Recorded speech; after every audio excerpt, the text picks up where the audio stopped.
Would you holiday in the US given all the trouble that's going on there right now? Definitely not. It just doesn't seem safe. I like Ireland, it's safe enough. Probably not, no. I don't know, just better places to go. No, I wouldn't. I think I'd be too scared to. No, I wouldn't, because Donald Trump is a disgusting human being and I would never want to enter into that territory, and I think it's on the verge of a civil war, so... No, it's too political and I don't want to die in the war. Probably not. Pretty dicey over there right now, so the fella who's running the country, just don't agree with anything that he's doing, and he's just a terrible person. Absolutely not. Well, we've been many times, but I'm just put off with what's going on in America with the ICE particularly. Certain parts of it, yeah, I'd be open to. I've been there in the last few years and politics have come up, it does get a bit awkward, but I'm not there yet where I wouldn't knock off. In Europe, nobody understands what is going on in America. So we don't understand what Trump does. No, we think it's totally ridiculous. It's a bit strange. In our eyes, as we see it, that a criminal can run for president. That's totally out of order in Holland. I think Americans are very siloed. They think that the world surrounds them. Most of them don't even leave their state. So they're a bit ignorant. They're totally ignorant. Question for people in other countries. Do you want to visit us anymore? Hey, American here. So born in LA, lived in New York, but I haven't lived in the US for about 15 years.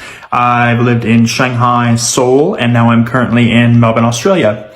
Now, to answer your question, let's get rid of the obvious stuff like gun violence and lack of affordable health care and politicians on both sides that really don't care about the people they're supposed to serve.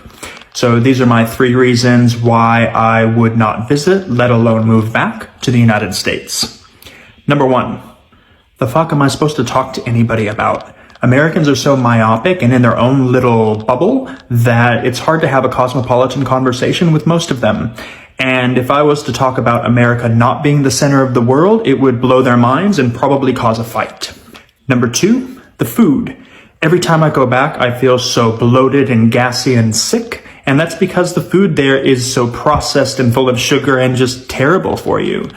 Many countries around the world won't even allow American food to be imported because it is so bad. So why am I going to waste my time and my health dining out at a California pizza kitchen? And number 3, it's also vanilla, boring, and the same. With the exception of San Francisco, New Orleans, and New York, it's pretty much any town USA. It's the same strip malls, the same fast food joints, and the same suburban households spread out as far as the eye can see.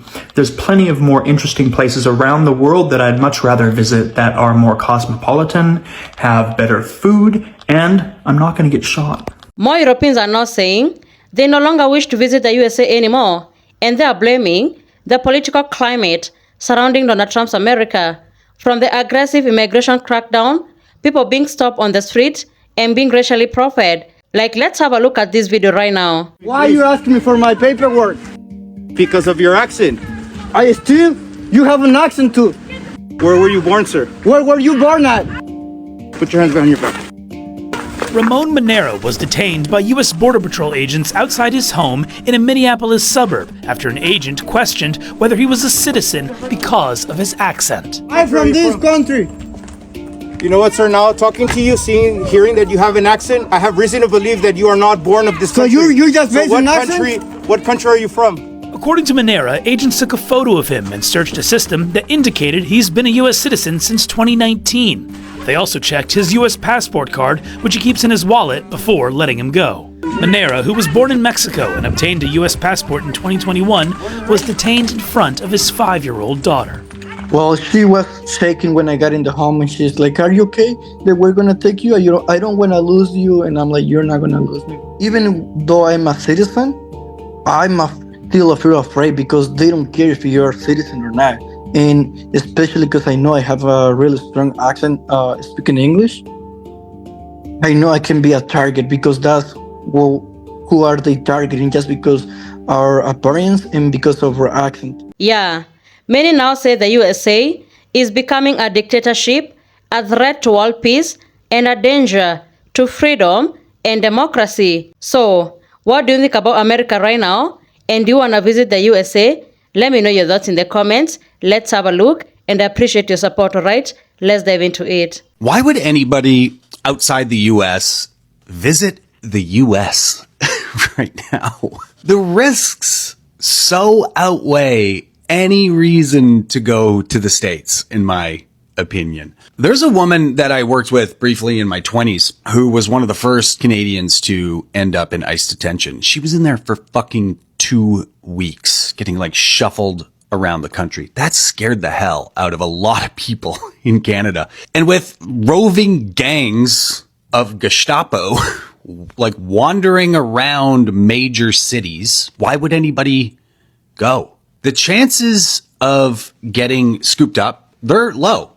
Yeah, they are. But a non-zero chance of ending up in ICE detention, which it's not like ending up in a county jail. These are concentration camps. They're a concentration of undesirables. That is a concentration camp.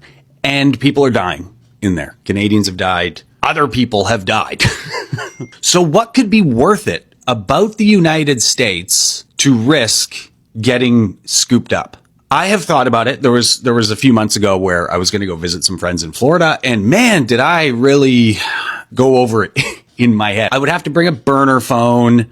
I would have to have a lawyer's name and number written on my arm, an immigration lawyer. And the only thing that was making me think like, okay, yeah, this could be okay, is because I live in Toronto and U.S. Customs is on this side. And so I could withdraw if I wanted to. But being down there, I'd be so stressed out, just constantly like looking over my shoulder. You know, luckily I'm very white.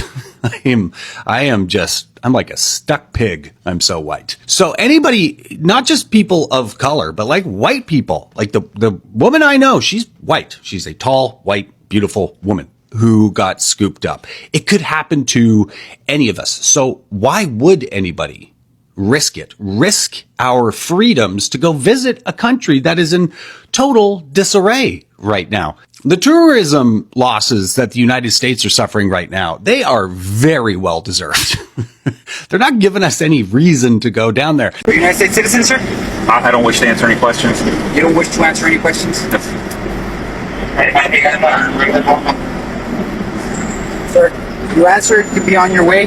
I just need to be satisfied that you're United States citizens and you'll be free to go. Sir, we're not here to harm anybody. Oh, that's We'd fine. just like to be on our way. It's a simple question. Are you all United States citizens? Do you have a reason to believe I'm not? Are you? Do you have a reason to believe I'm not? I'm just asking a question.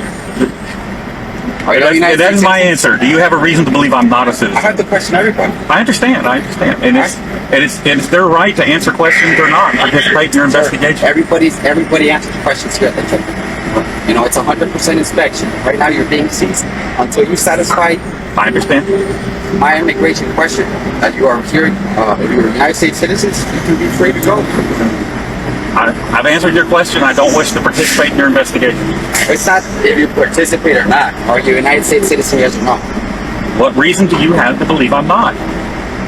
That's the way that, you know, you guys are good about quoting the law, but that's what the law says. You have to believe I'm not a citizen in order to question me. Sir, everybody.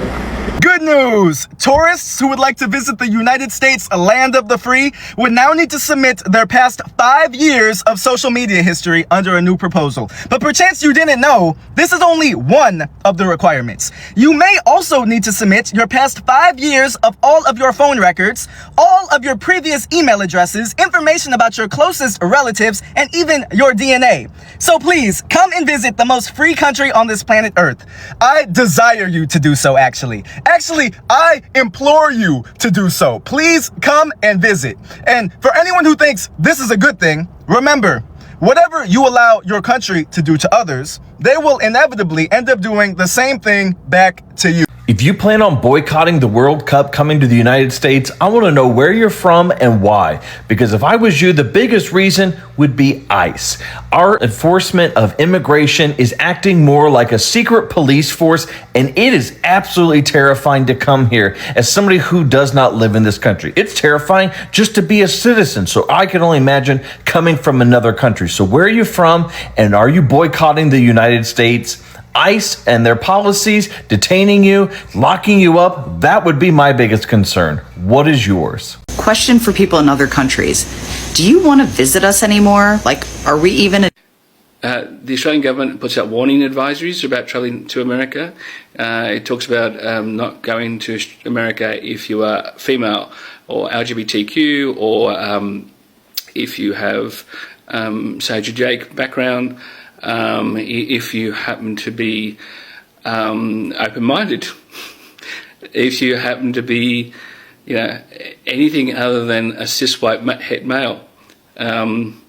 It talks about the fact that drugs that are very legal in virtually every other country on the planet will not be legal in America, and to be mindful of that. That laws will change from state to state, and one minute you're okay, the next minute you cross the border, you'll break in the law, you can find yourself jailed or have a felony. It advises regarding healthcare, like just everything, and terrorism. Every time I make a video in my series about how the rest of the world views the US, I hear story after story about how Americans were falsely led to believe that the rest of the world is just dying to move here. I was personally raised to believe that everyone around the world was taught, whether it was in school or at home, that the US was the greatest nation in the world, and that if you're doing life right, you're doing everything in your power to move here. This concept was reinforced to me on a literal daily basis, that I should be so lucky to have been born here, that I have endless opportunities, and that we should look down upon, or at least feel sorry for, people who do not live in the US. And suffice it to say, it's been quite a shock to learn that none of that is true.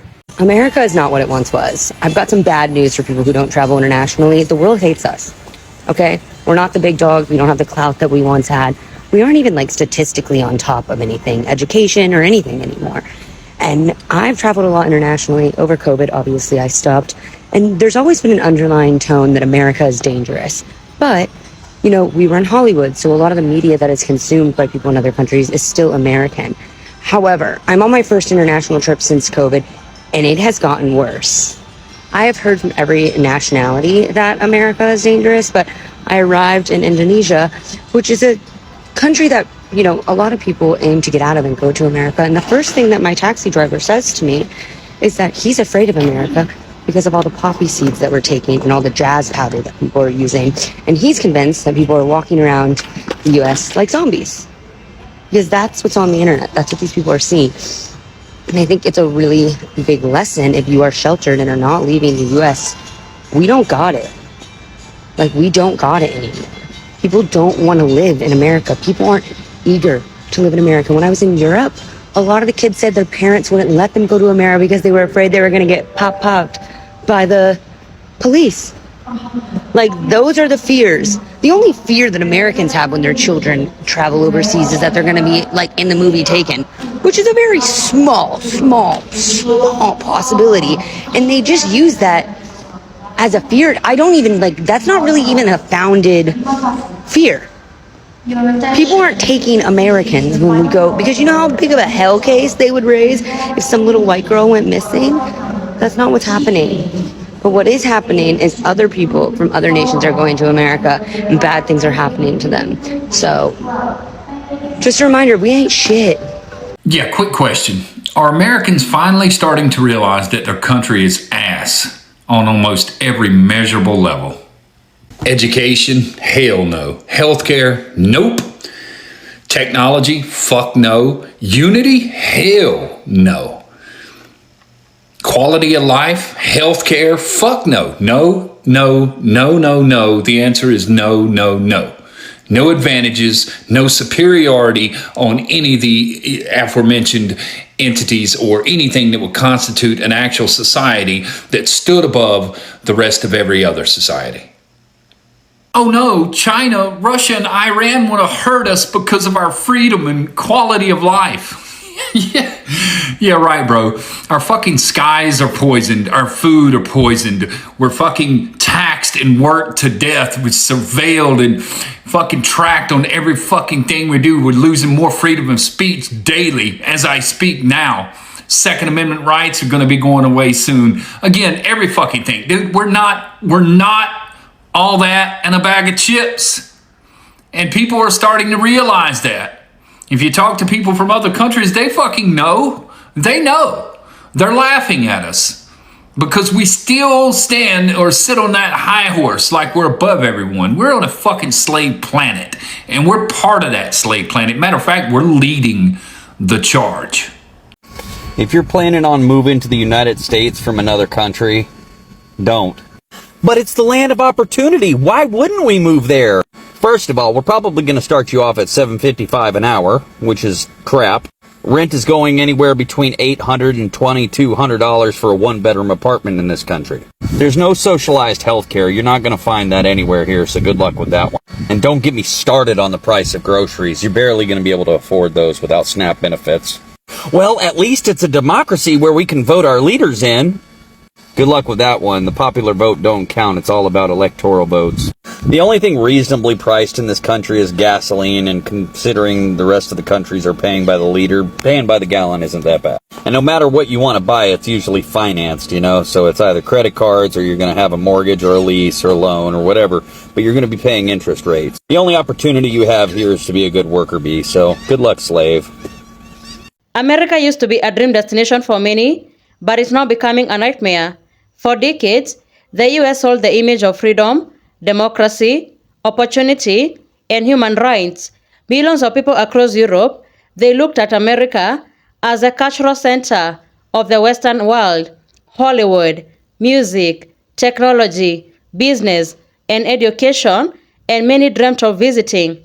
But right now, people are watching political chaos, division, angry rhetoric, aggressive immigration crackdown that is cruel and inhumane. Many people say they fear being detained, profiled, or treated unfairly simply because of their nationality, ethnicity, religion, or even identity. Others say that the atmosphere right now feels hostile compared to previous years, and whether people agree or not with this concern, perception matters, and their global reputation matters too.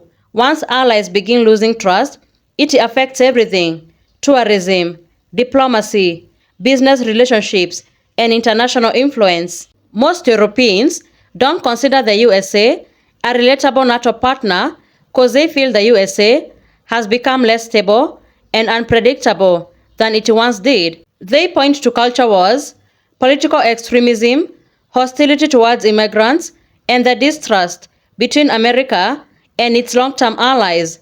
And for NATO allies, trust is everything, you know? The criticism right now is louder on the internet and the mainstream media, and it's hard to ignore. So everybody is watching what's happening in America right now. People are watching how the leaders are talking about immigrants.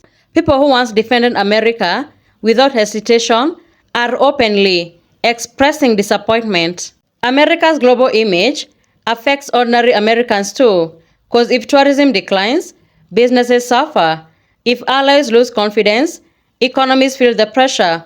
If international students choose other countries, universities lose influence and revenue. This is why this issue matters. It goes far beyond the social media arguments and political slogans. This is about the future identity of the United States. Respect is earned through stability, fairness, accountability, and good leadership. And right now, many people are wondering whether America can reclaim those values before the global trust slips away. So thank you so much for tuning in. Be sure to like, subscribe, and share. Have a good one. I'll see you in the next video.